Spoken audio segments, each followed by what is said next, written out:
They say some things are better left alone. But what if the most terrifying stories are the ones you never knew existed? Welcome to LurmoStories, where we explore the parts of the internet that most people never dare to visit. If you're still here, then let's see how deep it goes. I'm not sure if I should even be posting this here, but it's been eating at me for days, and I can't seem to shake the feeling that I'm in over my head. I'm not a regular on X, don't even know if anyone here will take me seriously, but if you're reading this, just hear me out. I wasn't going to share any of this at first, but after everything that's happened, maybe talking about it will help me make sense of it all. This started about a week ago. I was working at this small, almost shady-looking office. You know the kind: dim lighting, too much old furniture, and an air of discomfort that you can't quite place. Anyway, I've been doing some freelance work for a couple of months. Not the kind of job you'd put on your resume, but it paid decently enough. I never asked too many questions about what the company actually did because, well, they were paying me. That's what mattered, right?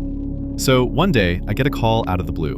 The voice on the other end was calm, too calm, like they already knew who I was. "We need you to come in," the person said. I didn't recognize the number, but something about the way they said it made me feel like this wasn't an optional thing. "Just come by, 10 a.m. tomorrow." I didn't really have any reason to refuse. I had been working for them for months, after all. It wasn't like I had another job lined up. I showed up the next day at the address they gave me, just an old warehouse tucked in the corner of a forgotten industrial district. It looked abandoned, honestly. I wasn't sure if I should even be going in. But then I remembered, bills don't pay themselves. Inside, it smelled like mildew and old cardboard. It was a small office with a single desk and a few mismatched chairs. The walls were bare except for a couple of peeling posters that had probably been hanging there since the 80s. No windows, just the harsh glow of fluorescent lights buzzing above. I felt a little out of place, but then I saw the person waiting at the desk. She was sitting there, facing me, with a thick folder open in front of her. She didn't look up when I walked in, just made a little motion for me to take a seat. Her clothes were plain, almost like she was trying to blend into the background. Nothing too attention-grabbing. Her hair was brown, cut short, but it was the way she looked at me that stuck. It wasn't just casual. She was studying me, like she was making sure I didn't look too suspicious. "You're early," she said, finally lifting her eyes from the folder. There was no hint of a smile, no warmth in her voice. "Good, that's good." I didn't know how to respond to that. "Right, so what's this about?" She motioned to the folder in front of her. "We're assigning you a number." I blinked, trying to process the words. "A number? What do you mean?" She slid the folder over to me, and I caught a glimpse of what was inside. Nothing but a list of names and numbers.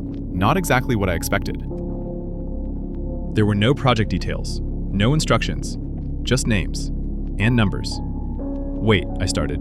"This is it? You just giving me a number?" She didn't answer immediately, just sat there, watching me like she was waiting for me to come to some kind of understanding. Then she leaned forward, just slightly, and said, "You won't be called by your name anymore. Your number is all that matters now." That's when it hit me. The hair on the back of my neck stood up, and for the first time, I felt that sinking feeling of being in too deep.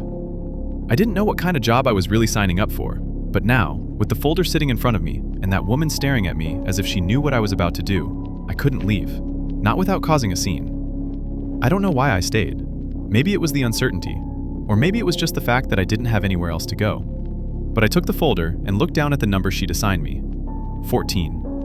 I don't know why that number stuck with me so much, but as I held it in my hands, everything felt wrong. Like something was off, but I couldn't place it. I thought maybe it was just nerves, that I was reading too much into things. But then, she said something else that made my stomach drop. "Your task will be assigned soon, number 14. Be ready. Your number will determine everything." I didn't know what that meant. I still don't. I walked out of that office, holding that stupid piece of paper with my new identity written on it, feeling like I had just signed away a part of myself. That was just the beginning. What happened after? Well, it's not something I can explain easily, but I'll tell you this, things only got worse from there. I'm not sure what they expect from me, but it doesn't feel like I have a choice anymore. Just, whatever you do, don't end up like me. I tried to convince myself it was just some corporate nonsense, bad HR culture, weird branding exercise, whatever. Still, I didn't throw the paper away.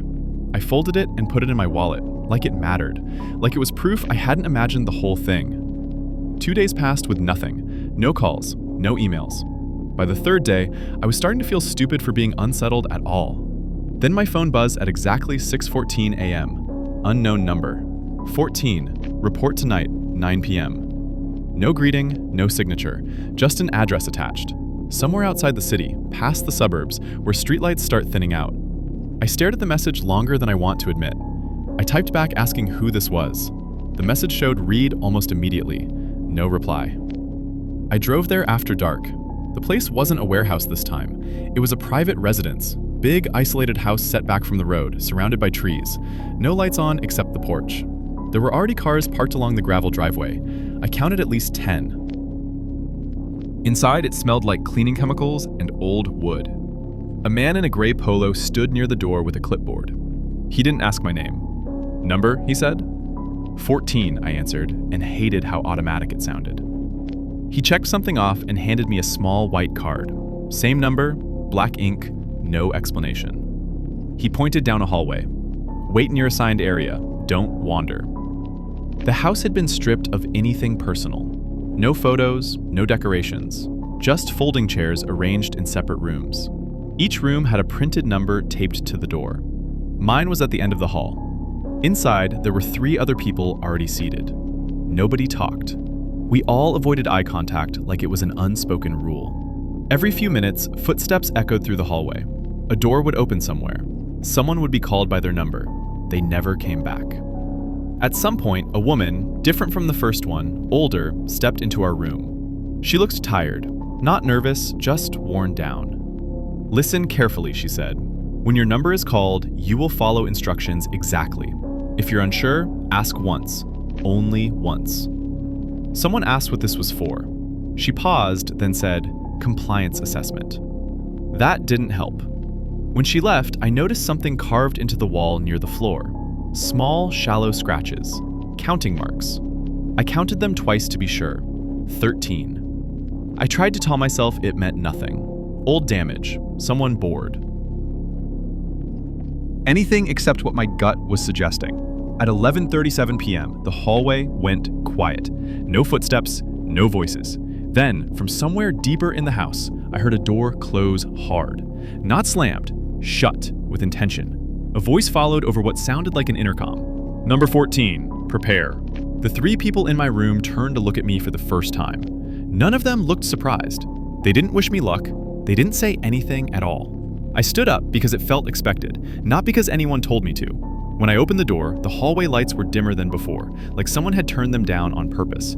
The man with the clipboard was waiting. He didn't look at me, just walked, assuming I'd follow. We stopped at a door I hadn't seen earlier, no number taped to it. He knocked once, slow, then opened it and stepped aside. Inside was a narrow room with a table, 2 chairs, and a camera mounted in the corner.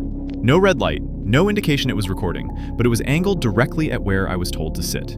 Another man entered, older, clean haircut, expensive watch. He smiled like this was a routine meeting. Number 14, he said, checking a folder.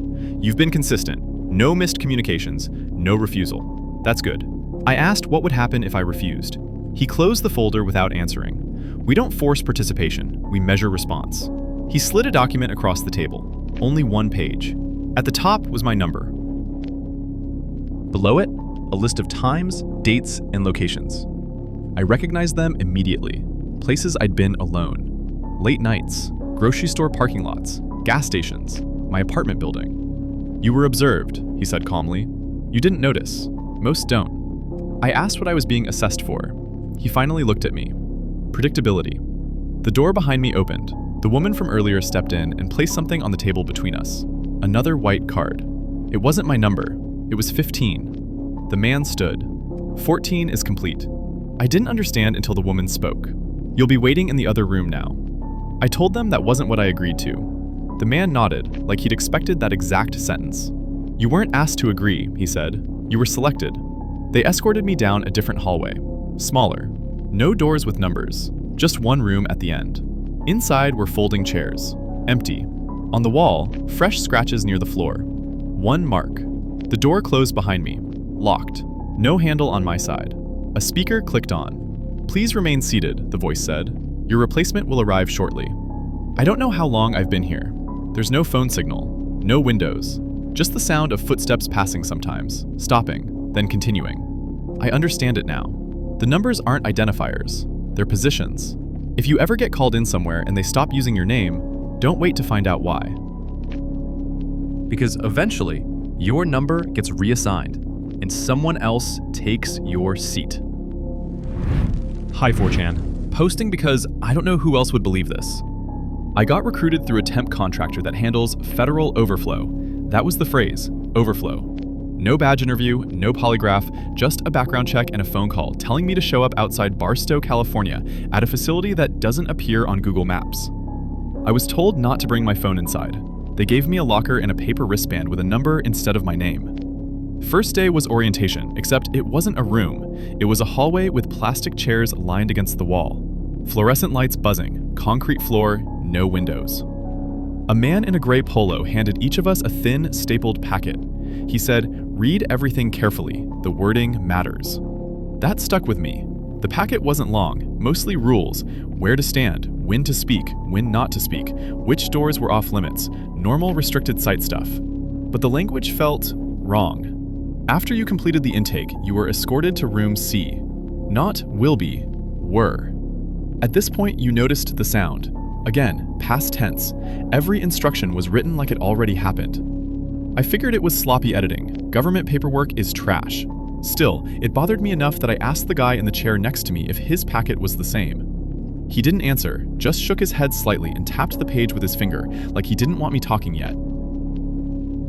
When my number was called, I followed a yellow line down the corridor to room C. The door was already open, exactly like the packet said it would be. Inside was a desk, a chair, and a wall-mounted speaker. No camera that I could see. The speaker crackled. A woman's voice read from the same packet I was holding. When you sat down, you felt the temperature change. That was when the air kicked on, cold enough to raise goosebumps. I stopped listening and flipped ahead. You asked why the instructions were written this way. That line wasn't there before, I'm sure of it. Fresh ink, same font. The voice paused, then said, "You shouldn't have checked ahead." The door behind me locked. I'm cutting this short because something just updated in the packet again. It now says, "You decided to warn others, even though it didn't help." If anyone here knows what a federal intake that rewrites itself means, say something. I don't think I'm supposed to finish reading. The packet kept changing while I held it. Not fast, not dramatic, just subtle revisions, like someone correcting a report after the fact. A new sentence appeared beneath the last rule. You waited 30 seconds before attempting the handle. I hadn't moved yet. I counted anyway. 30. When I reached for the handle, the metal was warm, like someone else had just let go. The speaker came back on. Same woman, calm, professional. "Deviation logged," she said. "Please return to the chair you were sitting in." That wording hit me. Were sitting in, not are. I didn't comply. I backed toward the desk instead. The packet buzzed in my hands, not vibrating, more like the paper tightening. Another line formed. At this point, you believed you still had options. I asked who was watching me. My voice sounded wrong in that room, like it arrived late. The speaker answered, "You asked that already." I noticed then that the desk had shallow grooves carved into it, dozens of them, like tally marks sanded down. Names had been scratched out, overwritten by numbers, all different handwriting. The packet updated again. You noticed the desk. Under it. This did not help. I heard footsteps outside the door, not approaching, passing by, like a hallway that never stopped being used. The speaker instructed me to place the packet on the desk. I didn't. Another line appeared. You attempted to keep the packet. The pages felt heavier, thicker. I tried tearing one out. It wouldn't rip cleanly. The fibers stretched, then resealed, leaving a faint scar like healed skin. The woman sighed. First sign of emotion. "You were selected because you follow procedures," she said. "This part is where most of you stop doing that." I asked what happened to the others. The answer printed itself before she spoke. You already saw. The grooves, the numbers, the overwritten names. The lights dimmed slightly. Not off, just lower, like evening indoors. A final paragraph appeared on the last page. You were informed this was a restricted facility. You understood that access was one-directional. The door unlocked with a click. Another sentence appeared immediately after. You hesitated because the hallway was not the same hallway. She was right. Through the door, the yellow line was gone. The concrete floor sloped downward now, gently, disappearing into shadow. The hum of the lights was slower, uneven. The packet ended with one last line. You continued anyway. I haven't stepped through yet. The sentence hasn't updated. That's the only reason I think I still can decide something. The packet changed when I took one step forward. You entered the corridor despite recognizing it was no longer assigned architecture. That line felt heavier than the rest, like it had been written with confidence. The door closed behind me on its own. No slam, just a soft seal, like pressure equalizing. The air smelled different here, dusty, old, like a closed library mixed with ozone. The walls weren't concrete anymore. They were paneled, beige, scuffed, covered in layers of paint that didn't quite hide older warning labels underneath. The speaker voice followed me, no longer coming from one place. When you reached the first intersection, you checked your packet again. I did. The cover now read, Post-Intake Summary. Below it was a list. Times, decisions, small details I never remembered saying out loud. Thoughts I hadn't finished forming. I heard another sound then. Someone else walking. Same pace as me, somewhere ahead, always just out of view. The packet updated. You realized the footsteps matched yours. I stopped. The sound stopped. I took a step. It did too. I shouted. The voice echoed twice, once immediately, once delayed by half a second. Deeper. Wrong. The woman spoke again, closer now. This phase verifies continuity, she said. If you finish the route, you will have always finished it. I asked, what happens if I turn around? The answer printed slowly, letter by letter. You already tried. I flipped pages frantically. Near the end was a section titled Reassignment. Under it was a number, my wristband number. Past tense notes beneath it. Subject accepted the role after understanding replacement was retroactive. Replacement of what? I reached the end of the corridor and found room C again. Same desk, same grooves, same chair. Someone was already sitting in it. He looked like me, but wrong in the way a bad photocopy is wrong. Slight lag in his movements, eyes tracking a fraction too late. He was reading a packet. Mine updated one final time. You completed intake by taking your place. The other me stood up, handed me the packet without speaking, walked past me toward the corridor, already fading into the rhythm of the building. The speaker clicked off. I'm sitting at the desk now. Writing this from memory because the packet no longer mentions posting warnings. That part is gone. Footsteps are coming down the hall again. Orientation is about to begin. And according to the paperwork, it already did. I am posting it because this still sits wrong, and nobody involved will acknowledge it happened. This was last fall. A friend forwarded an invite saying it was a participation study, paid, short, group-based. No phones, no recording devices. Location was an industrial park outside a mid-sized US city, the kind with storage units, windowless offices, long empty parking lots. I showed up on time, maybe 12 of us total. Mixed ages, nobody talked much. A woman at a folding table checked IDs, didn't say hello, just slid numbered badges across the table. No names, just numbers. Mine was 17. We were led into a large room, fluorescent lights, concrete floor, folding chairs in a wide circle. No windows, no visible cameras. There was a clock on the wall, but it wasn't running. A man stood in the center, middle-aged, normal clothes, clipboard. He looked at us for a moment, then said, "From this point forward, there will be no verbal communication." Someone laughed, thinking it was a joke. The man didn't react. He pointed to the chairs. We sat. He raised one finger, then pointed to the person with badge 3. She hesitated. The man nodded once. She stood. He gestured toward a taped square on the floor. She stepped into it. He wrote something on the clipboard. No one said anything. The man pointed to 3 again, then made a slow, circling motion with his finger. She turned in place. Once, twice, 3 times. He stopped her with a flat palm. He checked the clipboard again. His pen scratched loudly in the quiet room. Then he pointed to 8, then 11, then me. We were moved into different positions. The circle wasn't a circle anymore. It felt measured, deliberate. Time passed strangely. The lights never changed. The clock stayed dead. At one point, 8 raised his hand like he wanted to ask a question. The man looked at him for a long moment, then shook his head once. After that, nobody tried. The process continued without talking. The man's instructions stayed silent, but they became more specific. He began using laminated cards pulled from a box near the wall. Simple symbols, arrows, lines, a filled circle. Each card meant something, and everyone somehow understood it faster than they should have. When he held up a card with 2 parallel lines, 2 people had to switch places. A filled circle meant someone stepped forward. An arrow meant turn, move, or face someone else. No one explained it, yet mistakes were rare. When someone hesitated, the man would tilt his head slightly, like waiting for a correction that always came. Badge 3 started shaking after a while. Her hands wouldn't stop. The man noticed. He made a note on the clipboard, then held up a new card. A square divided into 4 sections. 4 of us were directed to stand around her. Close. Too close. He tapped the square on the card, then pointed at the floor beneath her feet. She looked down. There was tape there too, but it hadn't been obvious before. Smaller markings inside the larger square. She adjusted her stance to match them. The man stepped back and observed. He watched her breathing. He watched our faces. Then he wrote again. Badge 11 broke eye contact first. The man immediately raised a hand, flat, commanding. 11 froze in place, staring forward again. No anger, no rush, just correction. That's when it hit me that nobody had checked on exits. I tried to remember where the door was.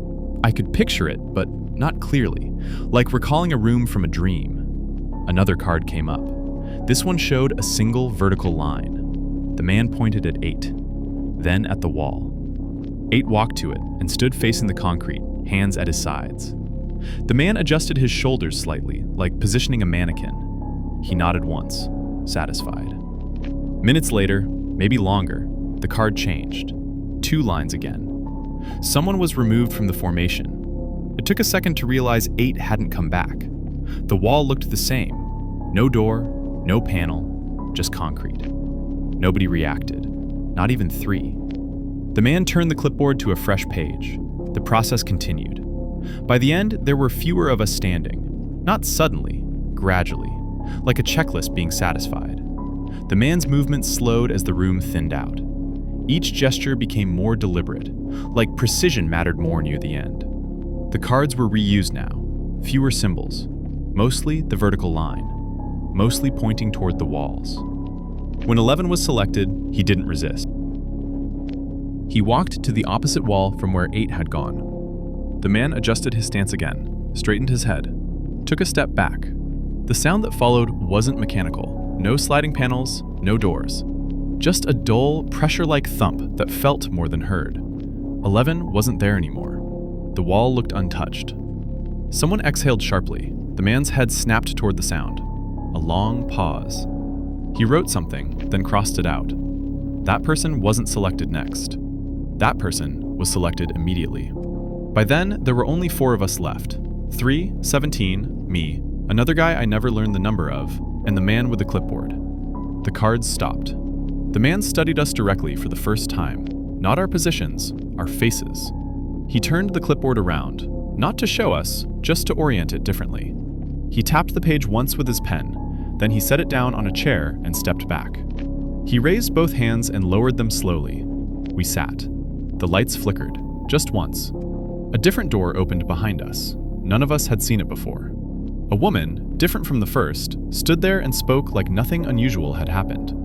Thank you for your participation. Please exit in order. No numbers were called. We just knew. Outside, daylight felt wrong, too loud, too wide. There were envelopes waiting on a table, cash inside, no receipts. I looked back at the building. No signs, no markings, just another unit in a row of identical ones. I tried to ask the others something, anything. They didn't respond. Not like they couldn't hear, like they had already finished their part. Weeks later, I checked the address again. The entire industrial park had been rezoned. Buildings gone, dirt leveled. I still remember the symbols. Sometimes, when a room is quiet enough, it feels like I'm standing in the right place again, like the process never really ended. You've heard what they wrote when they thought no one would ever read it again. That was LurmoStories. And now, those words live in your head too, not just on some forgotten board.